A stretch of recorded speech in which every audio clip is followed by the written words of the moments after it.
26/11 के मुंबई हमले में जिंदा बचे इकलौते आतंकवादी अजमल कसाब का ये नार्को टेस्ट तो आपको याद होगा। मुझे कुछ नहीं पता था ऐसा। मैंने कहा चलो काम मिल गया, घर को पैसा भी जाता है, कोई टेंशन नहीं, काम मिल गया। बोलता है हाँ बेटा बड़ा काम करेगा, इसके लिए बहुत वो चाहिए, जिगरा चाहिए, ऐसी सी बातें की। मैंने कहा क्या मिलेगा। कसाब के नार्को टेस्ट मुंबई हमले में लश्कर और उसके आका हाफिज सईद के शामिल होने के बारे में आइडिया दिया था। इसी नार्को की मदद से ही सुरक्षा एजेंसियां जांच में आगे बढ़ी और पाकिस्तान का पर्दाफाश हो गया। जब आपको कोई काम ना हो ना, मसरूफियत कोई ना हो और घर में कोई भूख फ्लास हो तो क्या करेगा, कोई काम तो ढूंढेगा ना।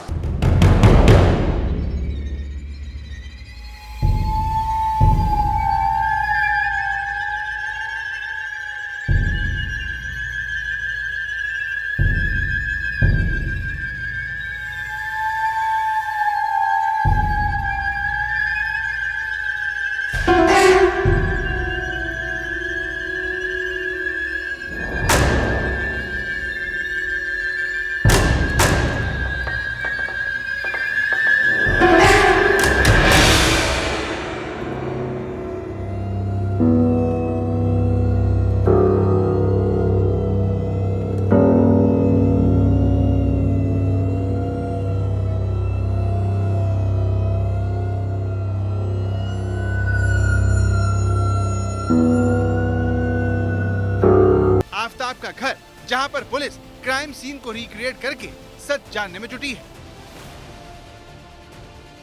महरौली के जंगल से शुरू हुई श्रद्धा मर्डर केस की जांच मैदान गढ़ी के इस तालाब तक पहुंच गई है। आफ्ताब ने दिल्ली पुलिस को बताया है कि श्रद्धा के 35 टुकड़े करने के बाद मैदान गढ़ी के इसी तालाब में कुछ हिस्से फेंकने वो आया था।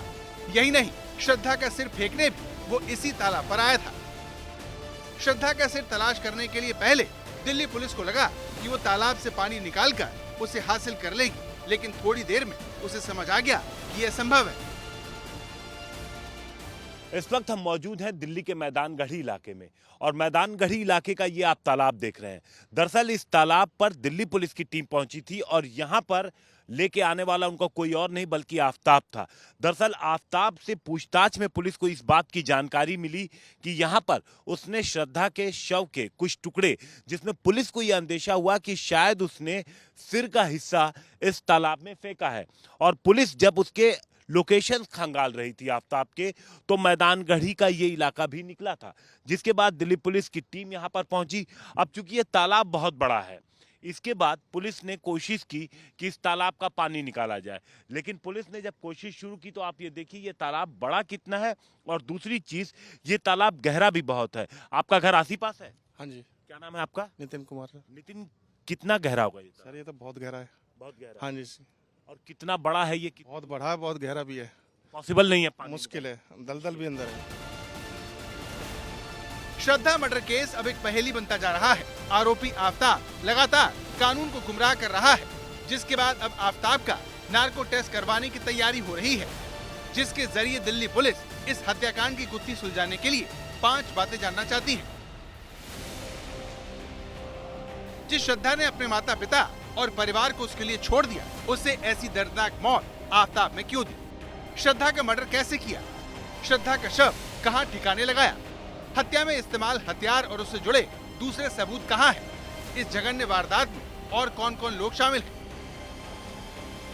आफ्ताब दिल्ली पुलिस को श्रद्धा के 35 टुकड़ों की दर्दनाक और खौफनाक कहानियां सुना रहा है और ये भी बता रहा है कि श्रद्धा के टुकड़े करने के बाद पिछले 6 महीने में वो 68 लोकेशन पर गया।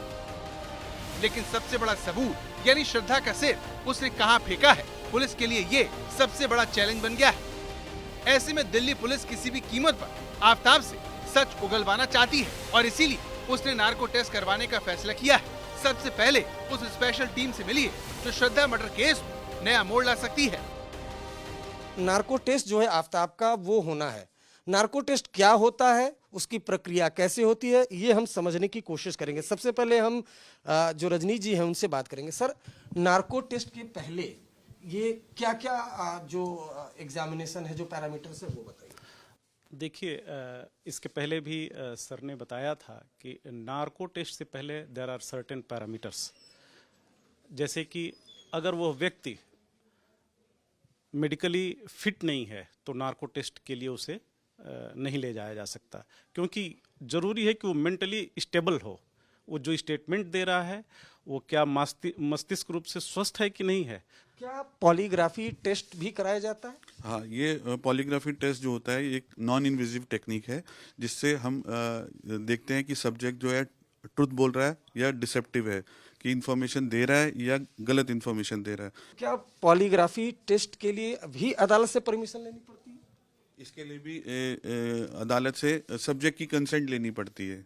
अच्छा। जो जिसका भी पॉलीग्राफ टेस्ट होना है उसकी कंसेंट जरूरी है कोर्ट के सामने। कितनी सर मदद मिलेगी नार्को टेस्ट से? देखिए, हमारी जो सारी फॉरेंसिक साइंस है, एक हमारा लॉकहार्ट प्रिंसिपल है, इस पे डिपेंड करती है। ये लॉकहार्ट प्रिंसिपल कैसे? लॉकहार्ट प्रिंसिपल, दिखाइए जरा सर। कोई भी क्रिमिनल कहीं भी क्राइम करता है तो वहाँ से कुछ चीज़ें लेके जाता है और कुछ चीज़ें वहाँ पे छोड़ के जाता है। तो जो लेके जाता है उसको तो बाद में इन्वेस्टिगेटिंग ऑफिसर रिकवर करते हैं, और जो वहाँ छोड़ के जाता है उनको फॉरेंसिक टीम हमारी सर्चिंग करती है उन चीज़ों को।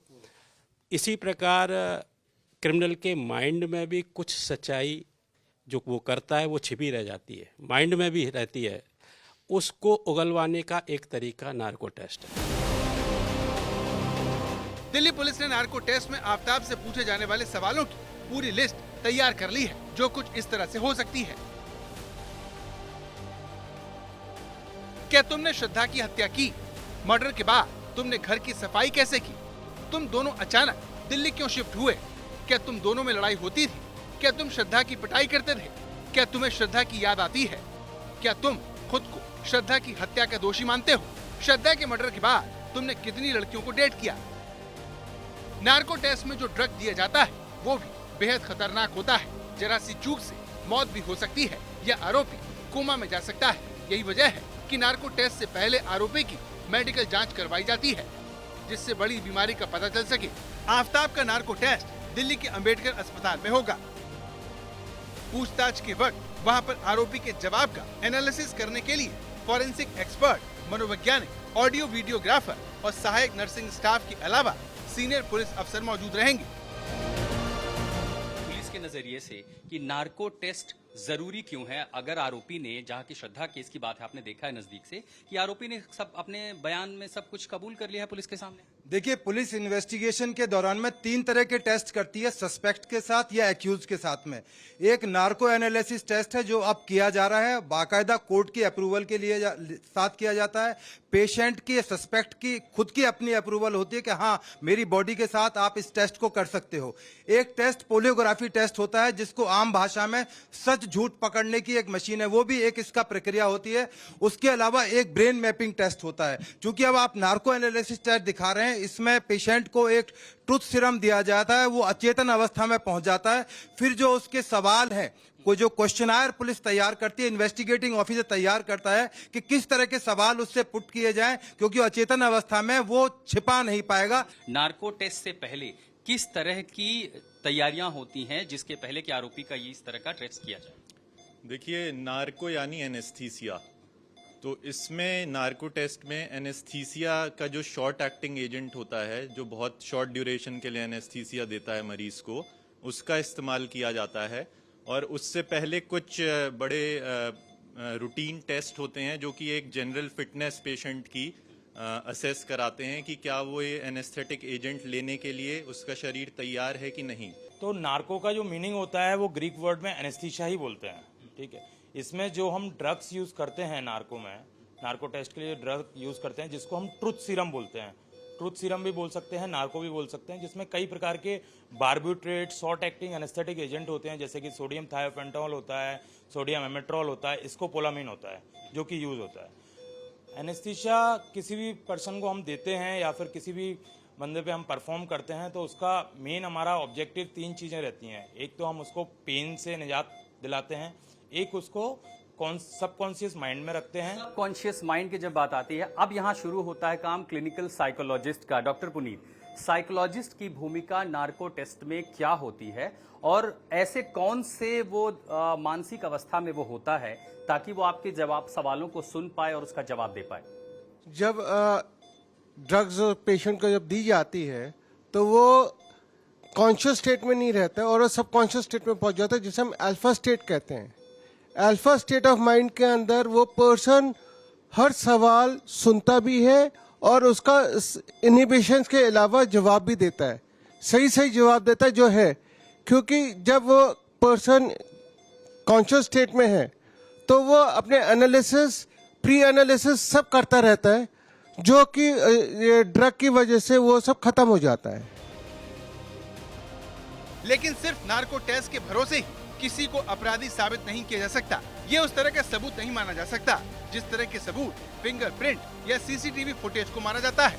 नार्को टेस्ट की रिपोर्ट अगर दूसरे सबूतों से मेल खाती है तो उस स्थिति में जरूर अदालत में आरोपी को अपराधी साबित करने में मदद मिलती है। इसीलिए जानकार मानते हैं कि पुलिस नार्को टेस्ट तो कराए, लेकिन इसके साथ ही फॉरेंसिक जांच पर फोकस करे ताकि नार्को टेस्ट की रिपोर्ट केस को मजबूत करने में मदद कर सके।